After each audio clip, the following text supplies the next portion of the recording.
श्री स्वामी समर्थ. नित्यनियमाने न चुकता स्वामींच्या सेवा, नामस्मरण, उपासना केली तरी मनासारखी इच्छा पूर्ती का होत नाही? 20 मार्च 2026 रोजी स्वामी समर्थ महाराजांचा प्रगट दिन आहे.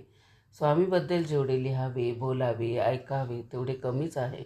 स्वामींच्या लीला अगाध आहेत. स्वामींचा थांग कोणालाही लागू शकत नाही. स्वामी आपल्यावर कधी कृपा करतील हेही कोणी सांगू शकत नाही. परंतु जेव्हा कृपा होते, शुभाशीर्वाद मिळतात, स्वामींचे अनुभव येतात, तेव्हा जीवन अगदी धन्य झाल्यासारखे वाटते. श्री स्वामी समर्थ महाराज हे कोट्यावधी भाविकांचे दैवत आहेत. दररोज न चुकता स्वामींचे पूजन, भजन, नामस्मरण, उपासना केली जाते. अगदी हजारो घरामध्ये स्वामी ग्रंथाचे पारायण केले जातात. स्वामींच्या मठात जाऊन स्वामींचे दर्शन घेणे, स्वामींची आरतीला उपस्थित राहणे, गुरुवारी विशेष करून स्वामींचे दर्शन, पूजन, नामस्मरण करणे असा अनेकांचा संकल्प असतो.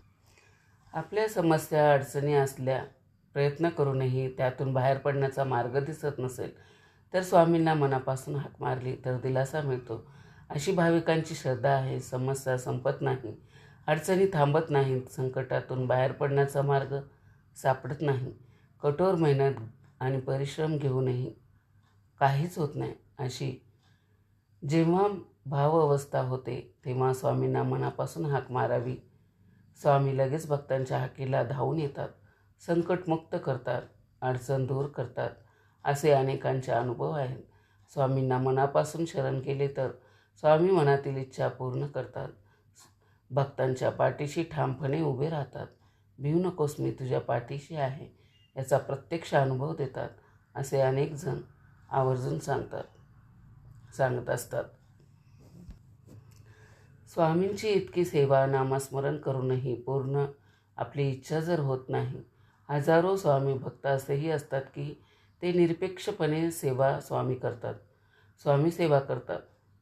केवळ स्वामींची सेवा घडावी, आपल्या सेवेत कधी कमतरता राहू नये. जी आपण स्वामींची सेवा करणार आहोत ती मनापासून असावी, असा अनेकांचा आग्रह असतो. स्वामी चरणी अगदी लीन होतात. पण अनेकदा कळत नकळत काहीतरी अपेक्षा, मागणे ठेवले तरी जाते. नियमितपणे स्वामींचे नामस्मरण करतो, सेवा करतो, मठात न चुकता जातो, गुरुवारी विशेष पूजन, नामस्मरण करतो, जे शक्य होईल ते सगळे करतो, असे असूनही स्वामी मनोकामना पूर्ण करत नाहीत. जी अपेक्षा आहे त्याची पूर्ती होत नाही, असे अनेकांना वाटत असते.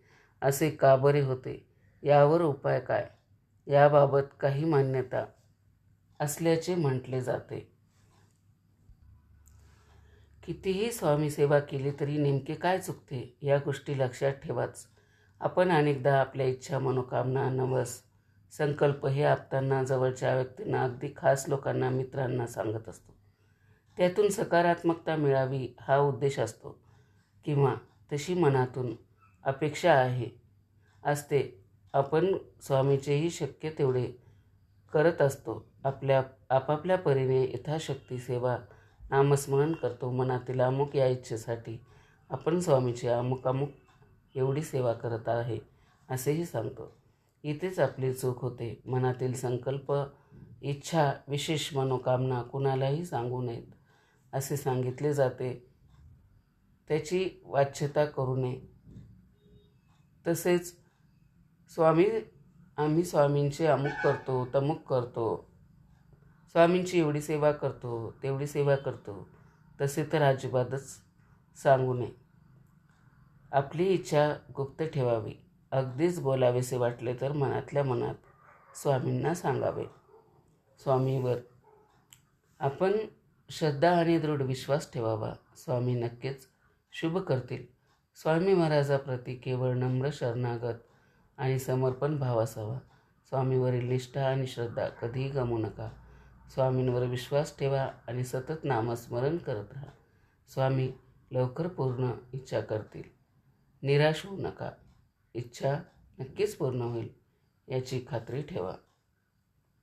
मैत्रिणींनो, कसा वाटला व्हिडिओ कमेंट करून नक्की सांगा. चॅनलवरती जर नवीन असाल तर चॅनलला सबस्क्राईब करा. शेवटपर्यंत माझा व्हिडिओ ऐकलात त्याबद्दल आपल्या सर्वांचे मनापासून आभार. श्री स्वामी समर्थ.